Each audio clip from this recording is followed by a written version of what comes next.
Hello, ladies and gentlemen, boys and girls, college football fans across the nation and around the world, and those of you coming out from COVID quarantine, good luck. As a matter of fact, I'm down in Texas right now, down in my hometown of Lufkin, Texas, hotel room waiting to go see my mom again. She's had some tough times, but my brother and I haven't been able to see her for a couple of months, and we've gotten some special permission to see her in the Pinecrest residential community. So I'm headed there. That's a little inside baseball for me, but bottom line is interesting time we're going through, ladies and gentlemen, in the world of sports as well as everywhere else with what's gone on in the world in terms of race relations. African Americans once again very upset with their plight in life, and in my opinion have a right to be for all kinds of reasons. But then at the same time, Ohio State has reopened the Woody Hayes Athletic Center to its football players to start training again in very small groups. That's the first time since March that they've been allowed in the Woody Hayes Athletic Center. Started on Monday. Our intrepid reporter, Boston, you know him as Austin Ward, was on the scene as the Ohio State players showed up for the first time this week. Pretty interesting scene, as he'll get into with us in a few minutes. But before we do that, I've got a fairly lengthy interview I've done with Larry James, local attorney of great repute. He's gone through a lot of feathers in his life, and there's no irony, but in a relationship between Larry James and I, which we'll get to in the middle of the interview. But the bottom line was he was the attorney who represented, I thought, in a good way, the athletes who got involved in the tough situation back in 2010 and 2011 with Tattoo-Gate. He'll go through some of that with you and what he went through, and basically sort of the miscarriage of justice more than anything else that saw Jim Tressel step down as the Ohio State football coach, and probably the miscarriage of justice that saw Urban Meyer have to sit out 3 games of a suspension at the beginning of 2018 season. So he was involved in those situations. So it's a very interesting interview, and stay tuned for Austin Ward after that. But with no further ado, ladies and gentlemen, here's my interview with Larry James. And like I promised, ladies and gentlemen, I'm back with Larry James, a young man I've admired for a while, and we have some coinky-dink in our lives. It goes way back. I'll get to that in a moment. But Larry James, welcome to the Tim May Podcast. Thank you very much. It's a pleasure to be with you. Wish there were better times. Yeah, no kidding. I want to get right into that real quick before I talk about the coinky-dink in our lives, which I think is pretty major. But Larry, you represent your general counsel for the National Fraternal Order of Police. This is an interesting time. You've worked with minority groups too in your background, and I don't know, just give me some kind of feel for what's going through your mind right now as we kind of battle through this. I call it George Floyd was sort of the match that set it off. You know, it wasn't the gasoline. The gasoline had been building for a while, but just what are your thoughts right now? Well, just kind of a quick background. I've been general counsel of the National Fraternal Order of Police since 2001, and we represent police officers throughout the country. The FOP has 351,000 law enforcement officers.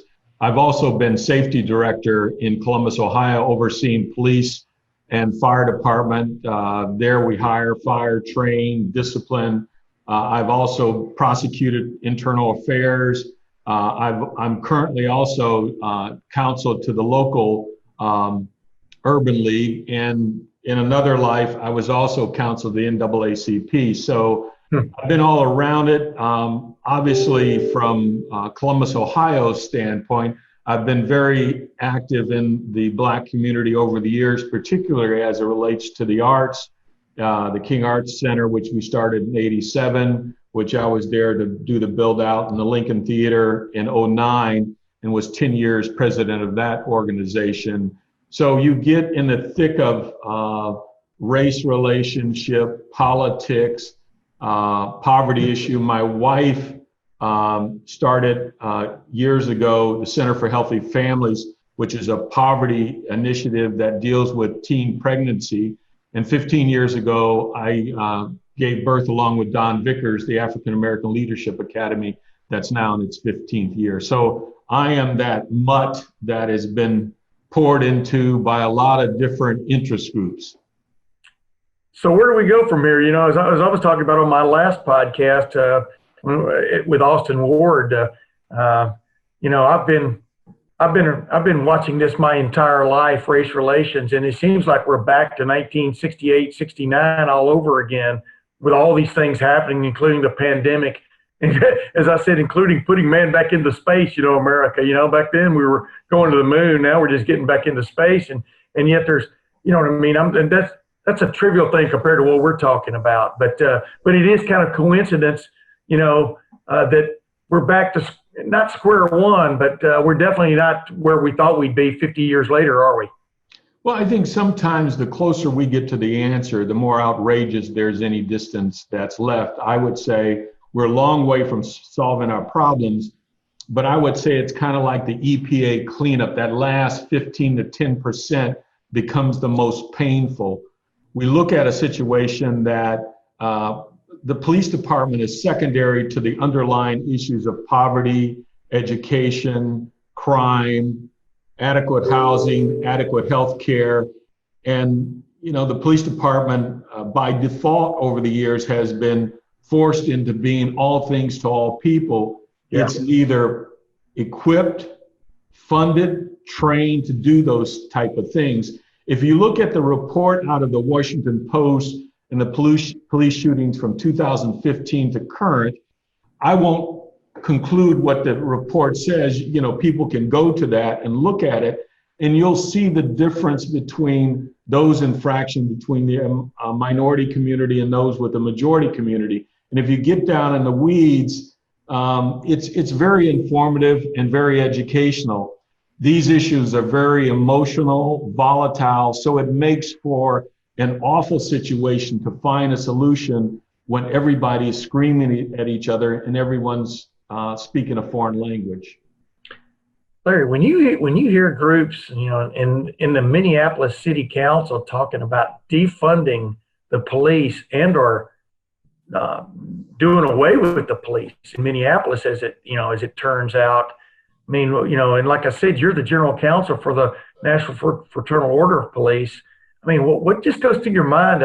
Can you imagine society without policemen?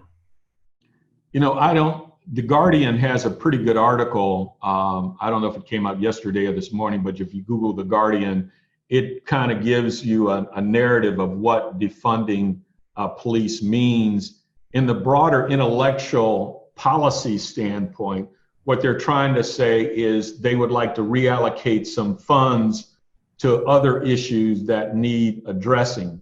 Now, right. But if you talk about defunding, dismantling, that's not going to happen. I mean, that will be reversed in a heartbeat because we just can't afford that sort of mindset. I mean, that's incomprehensible. Yeah, there are all kinds of reasons, as you pointed out earlier, why there is scorn and strife out there, you know, that builds up, and we could go into all of that in minutia. But bottom line is, I wanted to ask you before I move into why it's so interesting, our backgrounds, you and me. Do you think we get out of this morass? I mean, like you said, the last 10% might be the toughest part. It's kind of like climbing Everest, you know. That's where the air gets the thinnest. You know, that's where the patience gets the thinnest. Do you see us climbing out of this morass? I think each jurisdiction is going to have a different challenge. I think in Columbus, we've had a pretty agreeable journey in between the various communities, our elected official and our civic leaders. Chicago, New York, the other major metropolitan areas are going to be a lot more difficult. But the bottom line, Tim, is we have to. We don't have a choice, because the America as we know it, the America that we love, we have to get back to. I think the good sign about this, people seem to be sensitized to the reality. But in this pandemic, our churches are closed down. So where do people turn to find some sort of comfort that will allow them to intersect with each other in a harmonious civic mindedness? And I think we're going to get there. It may take us a month to get to that. The pandemic is going to create its own problems, but bottom line is we have to. We're sitting at lunch, and as I said before you came on here, you've done a lot of things, worn a lot of hats in your life, especially as an attorney, and you represented the Buckeye Five. No, I'm not going to call them that. You represented, though, Terrell Pryor and some of those other fellows when they were going through their NCAA. Yes. It is funny. We'll get to that in a minute, Larry, but it is funny that a lot of that stuff that you looked into and helped defend them for, maybe a year from now, they'll be able to do no problem. Right. But right. yeah, it's funny how things change. But we're sitting at lunch. You invited me to lunch. We're sitting at lunch, and you said something to me. Well, Tim, so where are you from? And I go, well, I'm from Texas, but originally I'm from Demopolis, Alabama. And I swear you were in mid-bite, like you were in mid-bite. You go, you're kidding. Let everybody know I was born and raised my first 11 years in Demopolis, Alabama, West Alabama. U.S. Highway 80 was about 20 yards from my house. We watched the Freedom Riders go by in 1964 on our highway. You were born in Elyria, Ohio, but yet where were you? Where did you spend a lot of your formative years, Larry? In Demopolis, Alabama. So from. Wait a minute, let me get back to that. Isn't that kind of queer? Do you remember that moment? When we're sitting there eating. Absolutely, I said. Well, you said you would have no idea. You won't know where we're talking about. And I said, well, no, seriously. Tell me where you were. And you said Demopolis, Alabama, and I said Demopolis High and U.S. Jones High. Those two schools were about 2 blocks from each other. Yes. As the crow flies. And one was the all-white school, and at that time, U.S. Jones was the all-colored school, and U.S. Jones was K through 12th grade. The thing that also about Demopolis in the South is there weren't zoning laws that divided a community. So you had these 2 schools, 2 or 3 blocks from each other. The wealthy people lived right around the corner from us. We had one of those shotgun shanty homes. And at that time, for Black folks, you had 3 options. You could be a teacher, you could be a preacher, or you could be a domestic, or you worked the fields. Yeah, yeah. And it was old Jim Crow, and it's as we knew it during that time period. It gave birth to George Wallace. Segregation now, segregation tomorrow, segregation forever. And so as we were sitting there, it's amazing you and I about the same age who through those first years you grew up, blocks apart. Yes. Oh yeah. But how did you end up in Demopolis? Explain to people how you ended up in Demopolis. Because usually, African Americans were headed the other direction, back then. Well, so my grandparents were sharecroppers, and my mom had moved north. She ended up having me as a single parent back in those days. So I was sent south to live with my grandparents. And up until probably around 11, like you, I stayed there pretty much all the time. And then at about 7th grade, I'd go back and forth up until 9th grade every summer, but staying with them. And the thing you understood, being from the South, the rural South during that time period, if you didn't grow it, you didn't catch it, you didn't kill it, you didn't clean it, you didn't eat. You didn't eat, yeah. We had no access to medical. It had to be something extraordinary. The theaters were segregated. White folks went downstairs. We went upstairs. Wait a minute, there was only one theater. It was the Marengo Theater, right? Yeah. Correct. Yeah. Correct. And, you know, we all walked to school. There was no public transportation that got you any place. So all the housing patterns, for the most part, were very close to the schools. So, you know, in the South, the communities were close, but they respected their distance. In the North, they were far apart and they enjoyed their distance. Yes. I think that's a great way of putting it. It's funny. Bill Moyers, you remember Bill Moyers? Absolutely. He did a show many years ago, several decades ago, called Marshall, Texas. That's what he named it. And it was like you and I were sitting here and we're reminiscing about the same town that you grew up in back in the 60s. Correct. And your side of town, so to speak, was different from my side of town, but we hardly ever ran into each other. Correct. But what was interesting was wouldn't call it a melting pot, but the interesting thing was on Friday nights when Demopolis High School played, all the white people would be in the stadium watching the game. Remember, I forget, right, the Cedar Street or whatever it was. They're the big, the stadium. And then when U.S. Jones High School had its games, the whites would be in the game, and then the African Americans would be on the fence watching from the outside, and then vice versa. Yeah, we traded fence posts. Yeah, I mean, it was crazy because we always wanted to see some live sports, and it was like, man, I used to remember back then it was so weird, and I often after you and I had that discussion when we first discovered we grew up in the same hometown, the same little town, I've often wondered, like, my mom took us down, there were Scales Drugs down there and stuff like that, and they got rid of their soda fountain after a while because they didn't want to have the integration of their soda fountain. But I remember a couple of times we went downtown and saw marches, 2, 4, 6, 8, we want to integrate. Right. And it was like the African Americans were marching through town and we were watching. It was almost like a parade kind of thing. There wasn't any,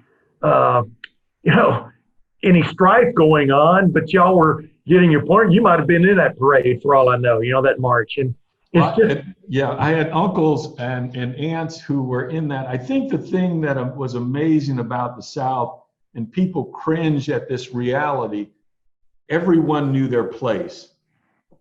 Yeah.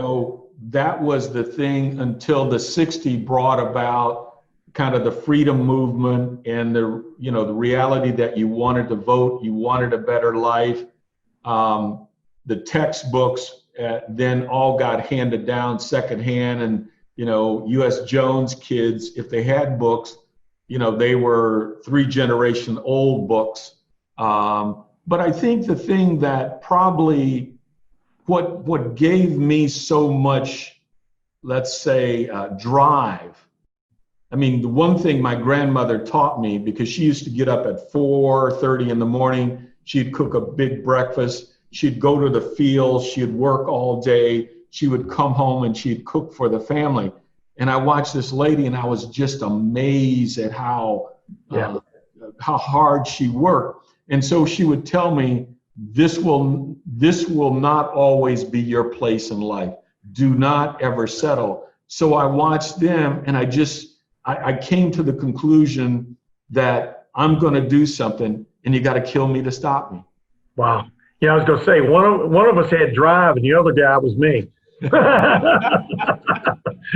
But, it's funny, not funny, haha, but, watching a retrospective with Clarence Thomas the other night, and he literally had almost a similar background you did, a young mother, and he ends up going to live with his grandmother and grandfather. His grandfather was the greatest influence on his life in many ways, was extremely strict, and that was in Jim Crow, Georgia.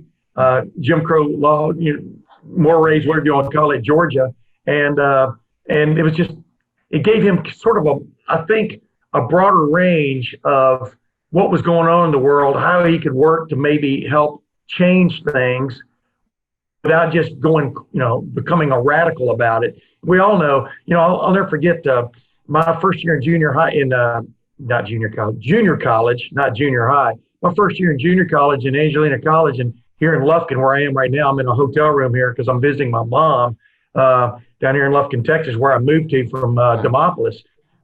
they asked me, the teacher asked us to write a quick essay on who were our heroes growing up. And I said, my two main, growing up in West Alabama in the early 1960s, my two main heroes were Joe Namath and Martin Luther King Jr. Right. And I said, the reason was, you had to be there, and seriously, Martin Luther King Jr. was about as brave and gutsy a man, along with a deep thinker, that's ever come along. You agree, Larry? Absolutely. I think there were two things I remember about my childhood growing up. Number one, at that time, what my grandparents did is they bought these encyclopedias. You remember those encyclopedias? Oh yeah, we got the same thing, World Book. Yeah. So we had those, and that became my library. And because when the harvest season come, they would close down school, and we'd all have to go work in the fields. But King came along, and we didn't all understand what he was saying and what it all meant because it was so new. Oh yeah. You had to adjust that. I mean, as you speak now, the other guy that you talk about, Joe Willie, which was so unique to a character playing at Alabama in football. I mean, he was a guy that kind of gravitated to James Brown and black music. Yes. And the other thing about the South, Randy coming out there, blues, country, R&B, and things of that sort. So that whole movement that Dr. King brought about, also you start to see a social movement as well. And I think, Joe, when he talked, if you remember that Sports Illustrated article, and he was asked the question, who's your favorite musician artist? He said James Brown. Yeah. You probably didn't know that. Yeah, that's the point. He came from Pennsylvania. Beaver Falls, Pennsylvania. His best friends growing up, were African American. I mean, it's just a different. And yet he's playing for Bear Bryant. It's funny because the head football coach at Demopolis High School, not U.S. Jones, back then when I was growing up for a while, was Jack Rutledge. He ended up going to being, in essence, Bear Bryant's right-hand man. A few years later, he got on his staff and then was Bear Bryant's right-hand man all the way through pretty much the rest of his career, which is pretty interesting. But it's just, Larry, as you look back on it now, it is funny how far you and I have come, at least, right? I mean, absolutely. You and I are good friends. I respect the heck out of you and what you have meant and what you've done through your life, but especially after getting to know you during that whole NCAA stuff, during the last years of the Jim Tressel era. Right. And I'm just wondering, as you look back on that now, I brought it up a while ago. I'm just kind of jumping ahead now, but right. Is it still mind-boggling to you the effort you and your firm put into looking into things, and how the NCAA in the final analysis was basically not interested in some of the facts you uncovered, et cetera? Right. When you look at Tattoo-gate, because that's what it all came out of, and then there were other things such as whether they were compensated for work they did not perform or paid at a rate that they did not. We documented. So I knew that, for instance, the football players had been accused of selling their memorabilia. And you'll remember I had the parents compile the memorabilia, take a newspaper with the day's date on it, take a photograph of it, put a notebook together with all those photographs for each player and send it, and that killed that issue. Yeah. Then when you look at Terrell Pryor's car incident and whether he was afforded any benefits beyond what the normal public was, we put that all to rest. And I think that at the time, you remember the Sports Illustrated article came out that said they had sold their memorabilia and they had gotten tattoos for free. And 3 of the players that they had named did not have tattoos on their body. So, I mean, the injustice of it all. And I think that's the thing you remember growing up that stays with you, that drove you to dig deep, to try to make sure that those folks were treated fairly. DeVere Posey was the most outrageous situation.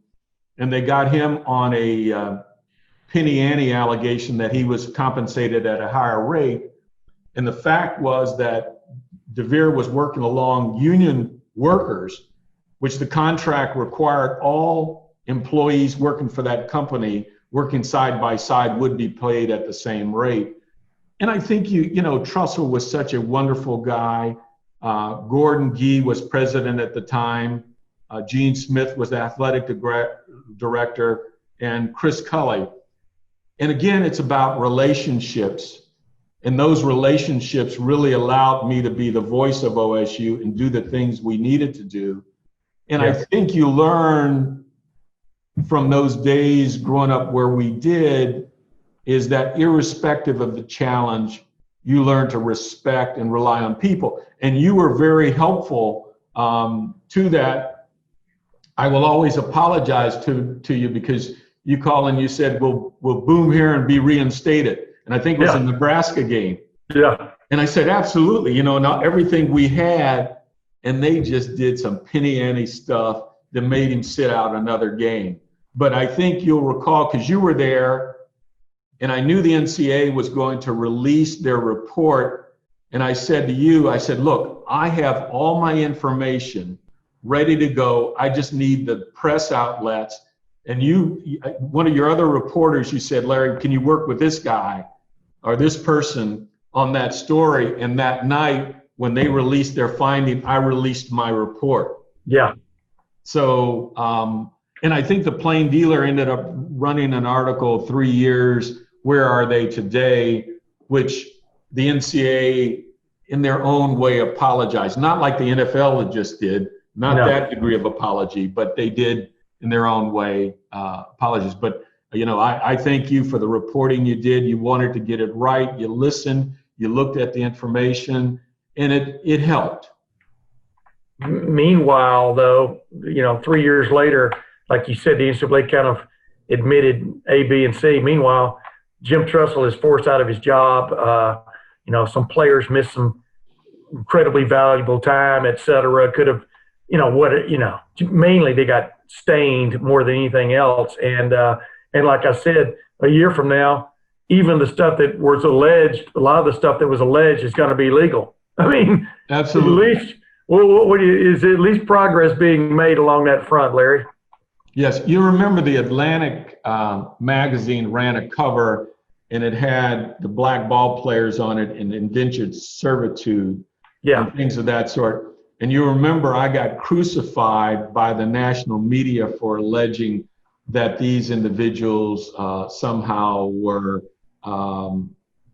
just not being compensated right. That same sort of argument.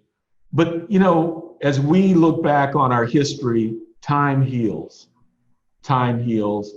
Time cures our problems if people are about the right thing. So I think that as we look back, and I always say this, remember this, Tim, the last time George Wallace ran for governor of Alabama, he got 90% of the black vote. Yeah. How does that happen? Man changed his colors, man. I mean, pardon the expression. I mean, he was for getting elected no matter what it took. That's what George Wallace was about. We can get into politicians, deeply if you want to, but I don't want to. But that's what it's, we remember he was governor, and then Lurleen, his wife, was governor. Right. And, it was like almost like a monarchy going on there. And it was crazy, but people can change, that's the main thing. And I think it's what we've seen, like I've said, Larry, and I don't mean this derogatorily, but, if integration had been what it should have been all along, we might not have ever heard of Eddie Robinson, or Eddie Robinson might have been the head coach at Louisiana State instead of Grambling, I mean, but Eddie Robinson, and Grambling benefited greatly by the fact that Alabama, Texas, right on across the line there in the South weren't taking African-American ball players, and the northern schools were taking some, but not as many as they should have been, right? I mean, well, you look at the history of the black quarterback, and you look at the evolution, and that has been that bargaining chip. The one thing that, you look at the historically black colleges that we have today, they still have their place, because I Yes. still think that there is a different sort of education for black children that goes on different than they do at majority school. And my wife graduated from North Carolina A&T and has some of the most productive. But I think as we look at society today and where we are, you know, and I say you've got to have diversity in every sense. And one of the examples I use on that is, you know, you've got Clarence Thomas on one end and you have Thurgood Marshall on the other. So that's that diversity of thinking within the black community. I think what we've lost sight of, the ability to respect those differences in every sense of it. And I think everything we do in life, if we have that respect, whether we're talking about you as a reporter and how you reported during those difficult times that really impacted people's lives, such as a Jim Trussell, and you always did it the right way. You always wanted to go and get the facts. So I think if we as a society have that same approach, you know, I said to our FOP members and our black clergy, I said, look, you remember at the time and not so long ago, and maybe even sometimes today, when we hear something tragic that happens and we pray that they're white. So when the situation came out of Buffalo, on top of everything else, before we saw any of the photographs, we said, please, God, don't let them be black. Because if that had happened, you know, that broad brush was going to then swipe cops even more so. And so I say today that we're doing to the police what other people did to us back in the day. Yeah. You know, a guy like you, you ought to be one of the great Walendas, because you're kind of walking a tightrope there a little bit. You know, I mean, from the standpoint of, you know, that probably 99.9% of cops are good guys. I mean, absolutely, maybe not 99%. That's a lot.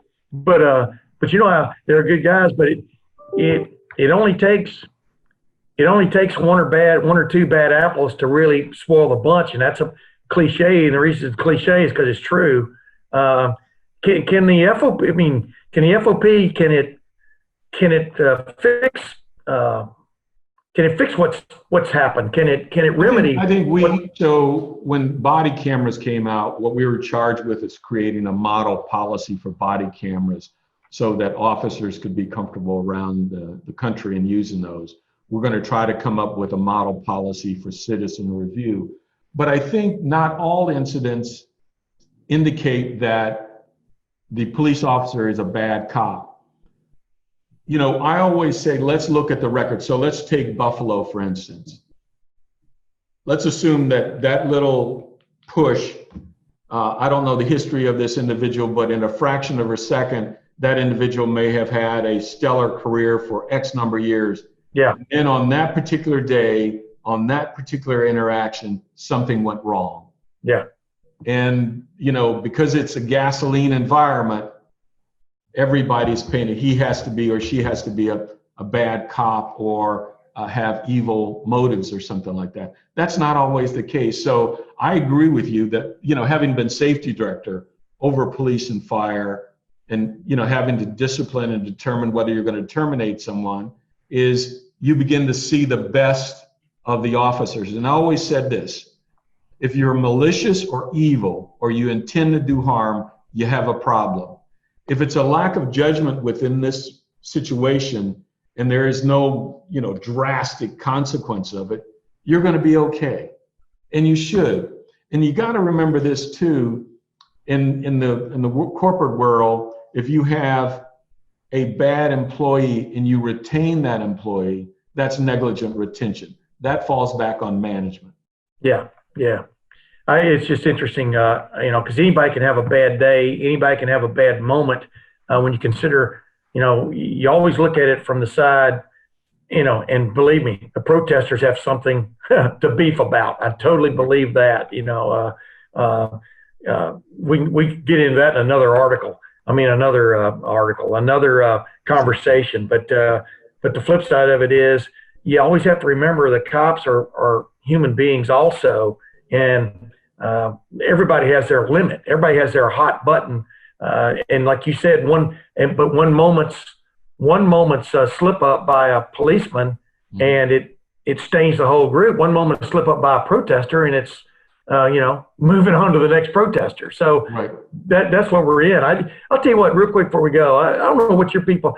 I didn't understand though the tactic of not letting people just march through the streets, but maybe being more concerned about the property that was being destroyed.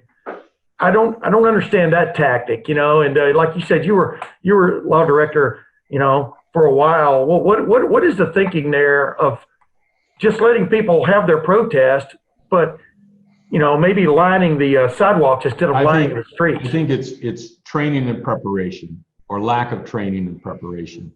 I think those jurisdictions that had been at fore, and I'll tell you an example when I was safety director. One of the things I was looking at certain zip codes, particularly that were segregated, and because of the crime, the seniors and the youth were prisoners in their own house.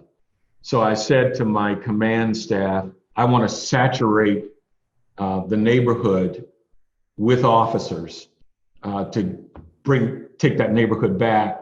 And they said, Director, that's a bad idea. People don't want us there. I said, that's crazy talk. What do you need? And they said, we need to be invited in. So I called Brother Donnell Muhammad, who's head of the Nation of Islam here. And I've known Donnell a long time. And I said, I want to have a press conference, and I want you on the podium, and I want you to invite the police in. And he goes, done. So we hold a press conference. He invites, the police in. We want you in. We want our neighborhood back. You tell us, officers, what you need. So I said to him, now, why don't we do a dress rehearsal? Why don't we do some practice? I don't want to, pick up the paper tomorrow morning or flip on the TV and you've got, cars lined up, trunks open, you got dogs sniffing. I don't want you to do that. Director, we got it. I'm at home, 11 o'clock news on a Friday night. Sure enough, cars are lined up, hoods open, dogs are sniffing. I'm going to get my butt kicked. Sunday night, the ACLU and some of the local folks, progressive, are on TVN, on the talk show, and they're crucifying me. So Tim, I got in my car. I drove to the radio station while the interview was going on. I walked in. I said, I'm here. And they started blasting me. And I said, you're absolutely right, and I deserve to be blasted. I should have done the proper training. I should have done the proper preparation. I didn't. Things got out of hand. It won't happen again. And you saw that evolution over the weekend in Columbus. That's what it takes. Hey, last thing, because, and pardon me for going from one side to the other side to the other. That's, my brain is working 1,000 miles an hour. Like I said, we could go on forever here. As you know, you and I have done that before.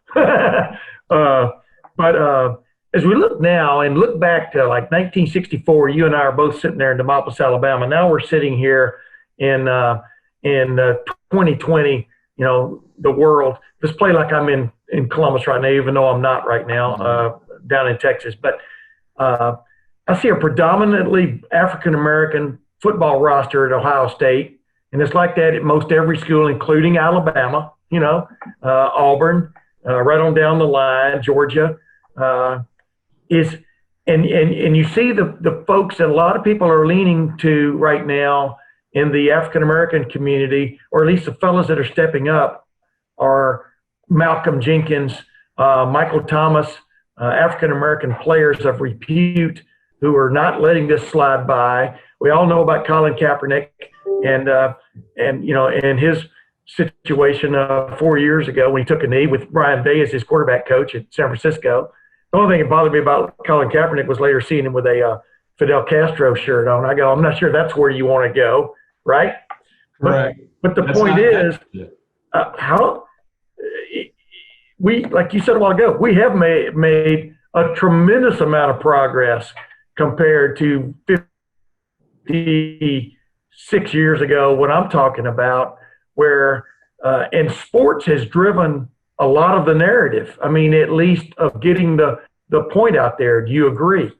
Absolutely, because the voice of leadership in this civic corporate and to some degree political world, the LeBron James, what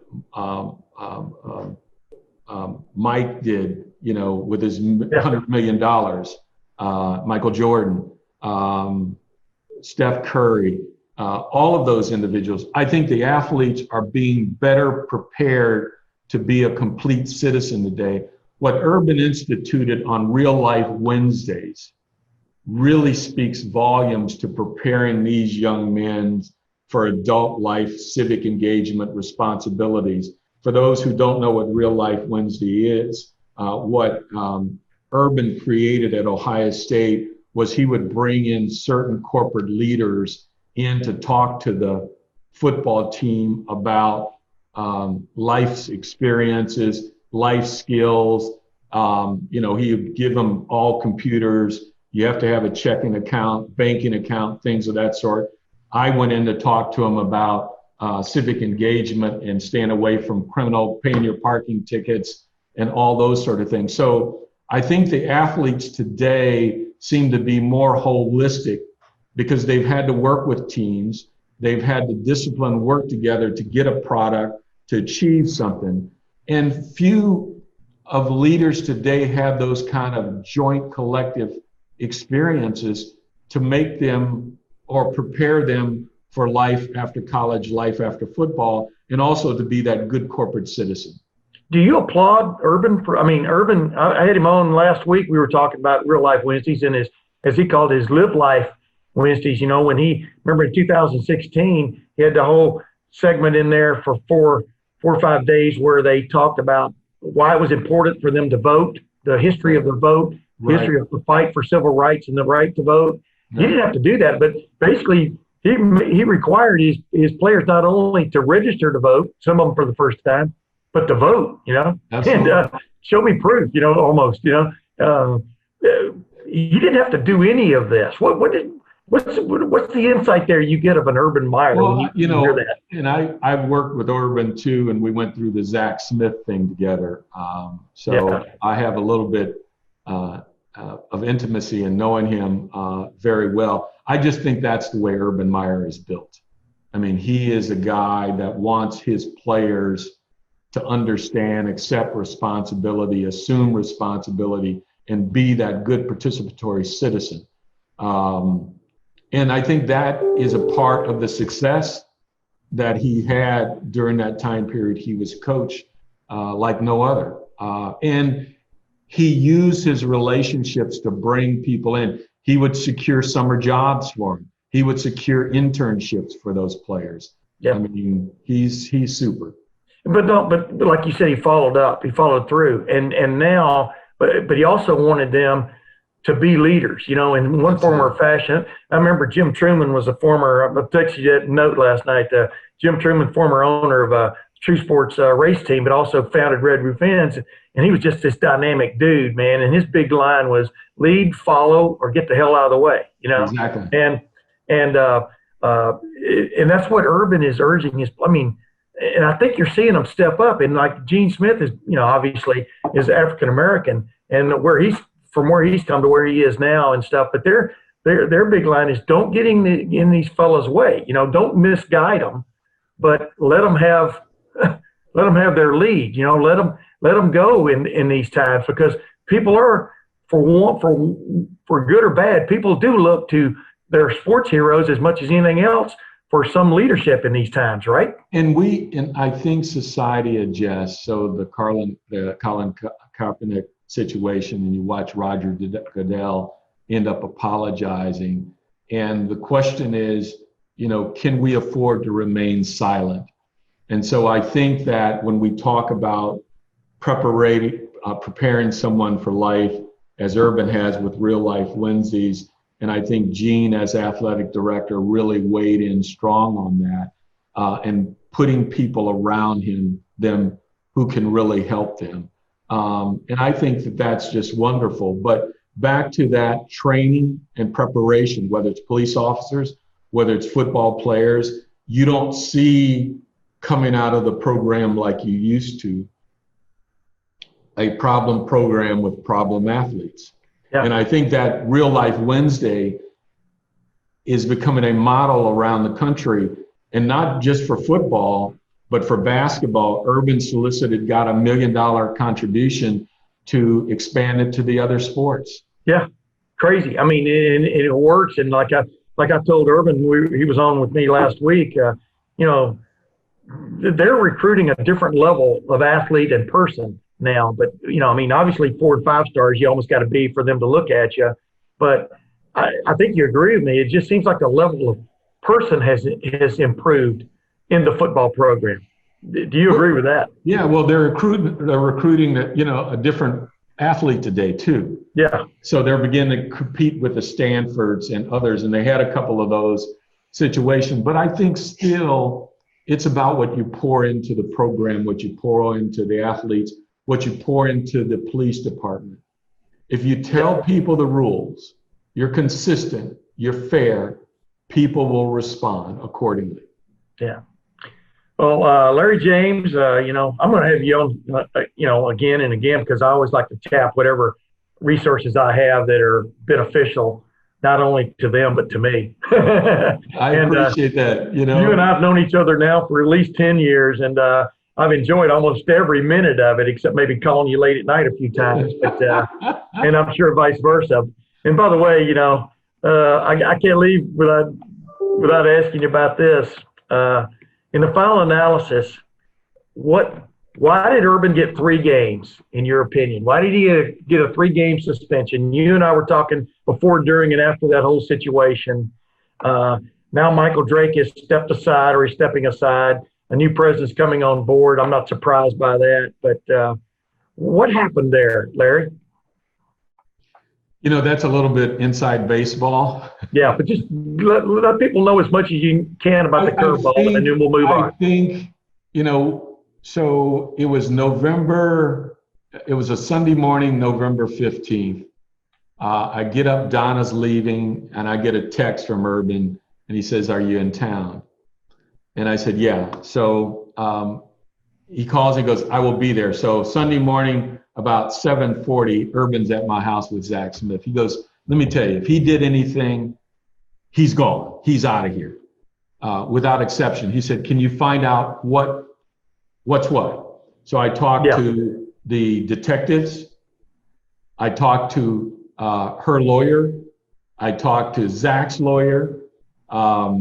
Looked at all the court filings, and the question was whether he had done anything that he was accused of. And without exception, from the court records and the investigative group, I gave my calendar and my bills, although I you know, it had all the days, who I talked to, what we had found. And as Urban said, "Do you think I would hire and maintain a person of domestic violence?" You know, that was the question. And the answer was absolutely not. And there was no documentation. But the national media, ESPN, which you know doesn't love Ohio State at all. Crazy. I mean, you know, there was a decision as to who was going to control this decision, whether it was the president of the university or whether it was a board of trustees. And I think it reached a point, a boiling point, as you remember how long that day went on. And I think the decision, they started about 8 o'clock in the morning, concluded about 10 o'clock at night. And that was just a compromise of a bad decision. Larry, I appreciate it. You gave me some insight, gave people some inside baseball there without, they got to peek inside the clubhouse, but not go into the training room. So right. Appreciate it, Larry. Thank I'm you going to have you much. again, man. You and I go back a long way, and I truly appreciate your input here, and it's and keep walking that tightrope, my man, because this is the time when you need a Walenda up there. You know what I'm saying? And I equally appreciate the relationship and the work that you've done and you continue to do. And I always enjoy hearing from you. Ladies and gentlemen, Larry James. Thank you very much, Larry James. Thank you. Be well. You too. Bye-bye. Ladies and gentlemen, enjoyed that interview with Larry James, and attorney extraordinaire. And as promised, now I've got Boston Ward on. You know him as Austin Ward. By the way, Boston, I just keep saying that because that one guy says he doesn't like the fact that I keep doing that. He said that shtick is getting old. I go, man, you got to understand, Tim May, that the older it gets, the better it gets, right? That's right. Hey, sometimes you have to keep sticking with a joke until it seems too repetitive, and then it becomes funny again. So yeah, that's like David Letterman. That's a David Letterman formula. By the way, let me get suitably ready for my interview with you. Hey, Boston. We're trying something new, like on location. Yeah. Hey, as we record this, it's Monday morning, late Monday morning, and the Buckeyes have been reporting for the first time since March back to the Woody Hayes Athletic Center. And just give us kind of a rough, succinct idea of what it was like watching these players go in and out of the building. Yeah, I mean, there wasn't a lot for us to see outside, but a number of those guys, they all wore their masks in.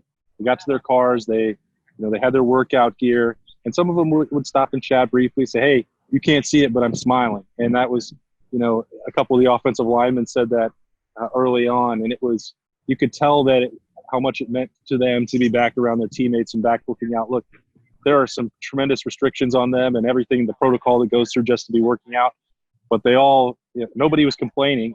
They're walking out with huge boxes full of food and their workout gear for the next day, cases of Gatorade. They are clearly happy to be back. Yeah, give some people some sense of the restrictions. As you and I both, we read all the memos and stuff like that, but in essence, they won't be practicing football for a while, right? I mean, this is all about conditioning for the most part. Groups of no larger than 9 plus an instructor from the Mickey Marotti staff, at least to begin with, correct? Yeah, and the players didn't do any interviews, but some did stop to chat a little bit. We talked to Nicholas Petit-Frere, giving me an opportunity to practice that name again here in the off season. And he, said, "Did you have to practice or work out with the mask on?" I said, "No." What was it like going from station to station? Everybody cleaning their own stuff afterwards. They've got people floating around to make sure that the Woody is perfectly sanitized. And Quinn Temple walked out this morning, so this has got to be the cleanest building in America. And you know how they like to compete around here. They want this to be a place that they don't want to have anything go wrong. They want to do everything they can to support the players, and they're doing that. But it's you kind of see them go in shifts. Everybody had to schedule it. 9 players would show up and mostly be by position. The offensive line was out. They stood out in the doorway, waited for their time to go get the temperature checks and get into the facility, grab some Gatorade, go in, do their workout, and it was maybe an hour and a half, 2 hours that the guys get to go in there. They come out of another door. It's really a lot of thought seemed to go into this, and that makes a lot of sense because you want to do it right. But it's a different process for them, and it's new, but nobody seemed to complain or put out by it because they all just wanted to be back doing football and they want to play in September. Yeah, by the way, as we recorded some down in Texas, Lufkin, Texas, the high today is supposed to be 96. I think it was 98 yesterday or something crazy. People wonder why.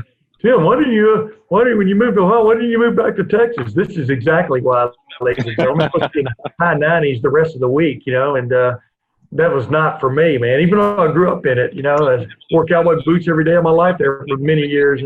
But when you're not used to it, it really hits you right in the face. I want to ask you though, Boston, do you get the sense now? Are you more peaked, PIQED, that there's going to be a football season of some sort this year?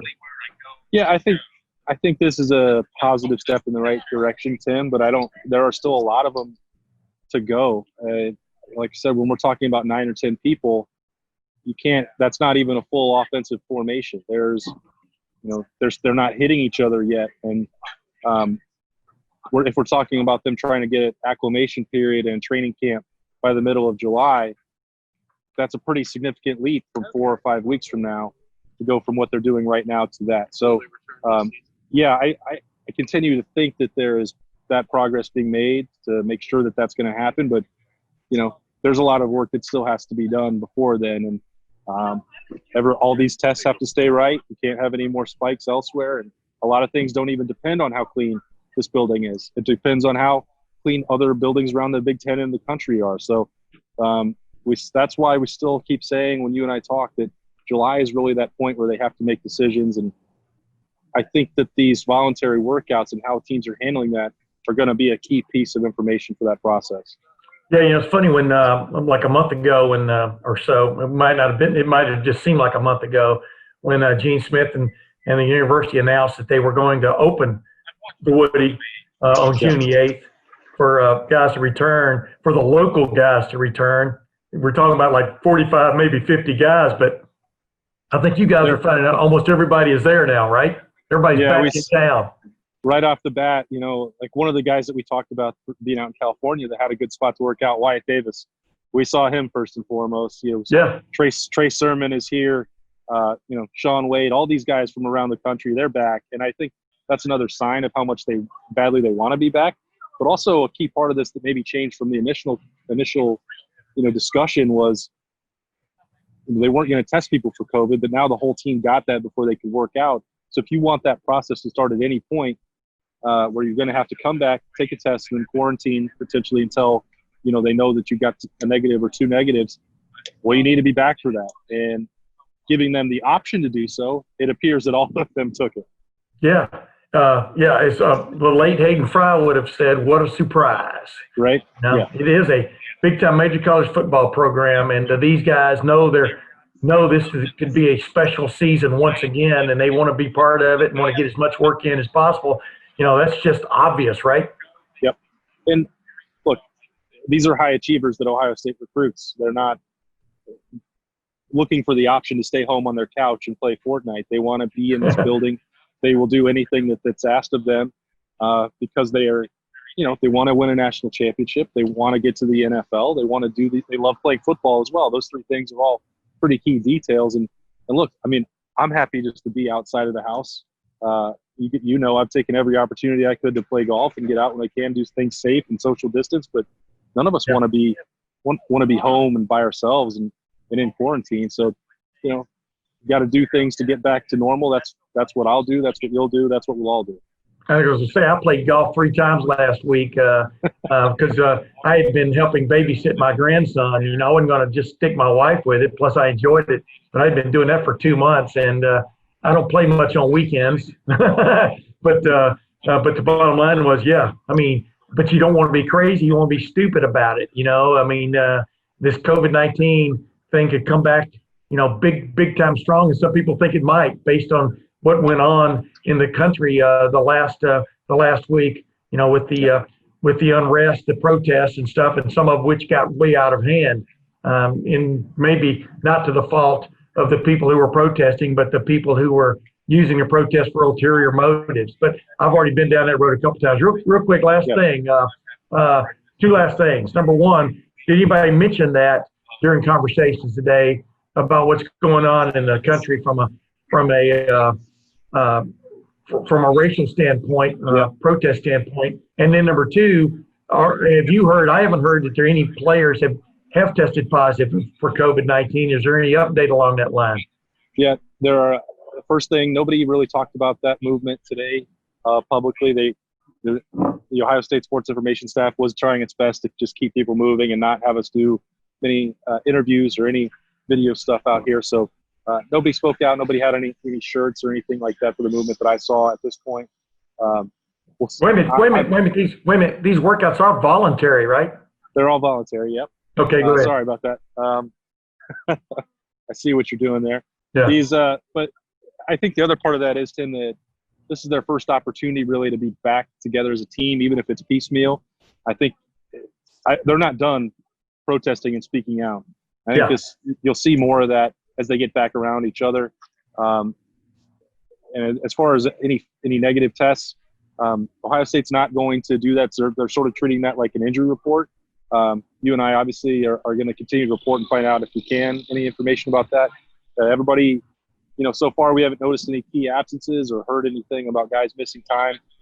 Obviously that's a fluid situation, change every day, and we haven't seen all 85 scholarship players back for voluntary workouts at this point. So that's something that you and I will obviously continue to work on and monitor. But I don't think at this point, if Ohio State had some failed tests, I wonder if they might have held off a little bit on bringing them back together. So I think it's probably an encouraging sign for them on day one that that's not been the topic of conversation. I know that, Alabama continued, Oklahoma State continued, and they have protocols in place for if a player tests positive, but I don't believe that at this point has happened. I got you. Well, ladies and gentlemen, that's Boston. You know him as Austin Ward, and with the update, as Ohio State dips its toe back into the water of getting ready for the 2020 season. And, we come to the end of another Tim May podcast. I want to thank Larry James for coming on, for spending almost an hour with me. He was gracious with his time. I hope he doesn't bill me. He is an attorney, after all. And in Boston, you know him as Austin Ward, is one of my favorite people out there. And Lettermen Row keeps doing a fantastic job, both on the scoop side of things and on the just a general reportage. But Boston, thank you again, my man. No problem, man. We'll see you soon. You got it. And ladies and gentlemen, next week we'll have another episode of the Tim May Podcast. Until then, thanks for watching and thanks for listening. Thanks for watching. Subscribe below to get the latest videos from Lettermen Row. We got Letterman Live, we've got the practice report, we got rapid reaction. Hey, and we got Buckeye IQ with Zach Bourne. For sure. We got recruiting breakdowns with Berm. We got whatever you need. Ohio State football and Ohio State athletics, we've got you covered here at Lettermen Row.